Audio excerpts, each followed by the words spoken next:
I'm a little bit late for my lecture, but let's quickly do a daily devotional. Today's devotional verse comes from Matthew 5 verse 14 to 16. For the light of the world, let your light shine before others, so that they may see your good works and give glory to your Father who is in heaven. The message is to shine where you are. Let's shine today. Hi. That's so rude. No, but trade it. Let's go.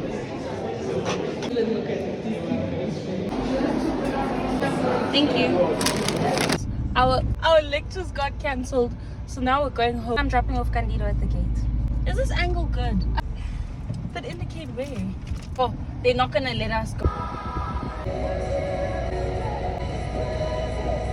It does. Yo, I felt like I was moving because